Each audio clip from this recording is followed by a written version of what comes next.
People imagine danger in the forest as something dramatic, a predator charging through brush, a creature screaming in the dark, a shadow standing between the trees. But real fear often begins smaller than that. A sound, a movement, a single rock landing where no rock should be. This story was shared by someone who says he and two friends were harassed for hours by something hidden just beyond the tree line. Welcome to Tales Beyond the Flame. It happened during a spring fishing trip. 3 friends in their 20s. They drove to a remote river clearing locals sometimes use for day camping. No marked campground, no facilities, just a dirt track, open grass near the water, and dense forest on 3 sides. They had been there once before. Quiet place, good fishing, no trouble. They arrived late morning, set up folding chairs, started a small cooking fire in a steel ring they brought themselves. The day was normal. Sunlight, bird calls, river noise. They caught little, drank soft drinks, complained about bait, and joked for hours. At around 3 p.m., the first rock landed, small stone, dropped near the fire pit. None of them reacted at first. Could have rolled downhill, could have been kicked accidentally.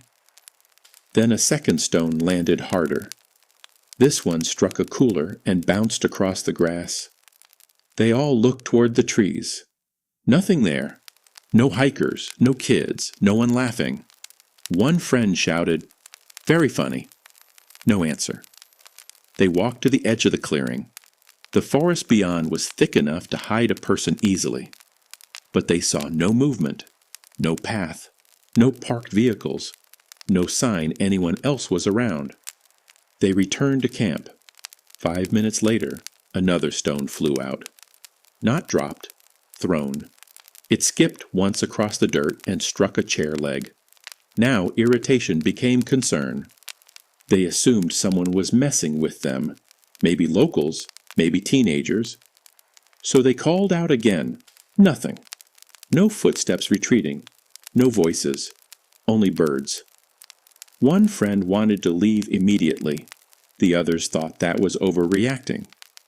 Instead, they spread out and checked the tree line. No one. No fresh footprints in the soft mud. No broken branches. Nothing. Then, from deeper inside the forest came 3 knocks. Wood striking wood, slow, evenly spaced. They waited. No more came. By now the mood had changed completely. The river no longer felt relaxing. The clearing felt exposed. Still, pride keeps people in bad places longer than common sense. They stayed. At 4:10 p.m., a larger rock hit the side of the car, hard enough to dent the panel. That ended the argument. They started packing. While they loaded gear, stones began landing more frequently. One near the fire, one near the boot, one striking the dirt beside someone's foot, never directly hitting them, always close enough to warn. Then something bigger came out of the trees, not a rock, a dead fish. It landed beside the cooler with a wet slap. Fresh, still flexible. None of them had brought fish like that. And there was no lake nearby, only the river behind them. One friend whispered, "We need to go now." Then a stone hit the windshield. They threw the last bags into the car and climbed in fast, engine on, doors locked.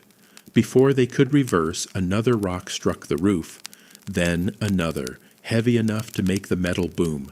They stared into the trees. Still nothing visible. No person stepping out. No branch movement. No sound of running. Just impacts from hidden positions. The driver reversed sharply and turned toward the dirt track. As they pulled away, stones continued hitting from behind, then stopped the moment the clearing disappeared from view. No one spoke for several minutes. Eventually one friend laughed nervously and said it had to be people, maybe hunters, maybe idiots hiding in the scrub. That explanation held until they reached the main road. There in the tray of the ute, they found 3 stones. None had been there earlier, placed in a neat row. No one had opened the tray since leaving. They drove straight to town. At a service station they checked damage. Dented door, cracked windshield edge, roof marks, and mud smeared high along one rear side panel, too high for a thrown splash. Almost hand-shaped. They considered reporting it, but what would they say? Someone threw rocks from a forest and silently loaded stones into a locked tray. Weeks passed. The story became something they joked about. Then one of them received a message request online from an unknown account. No profile photo, no name, just one image attached.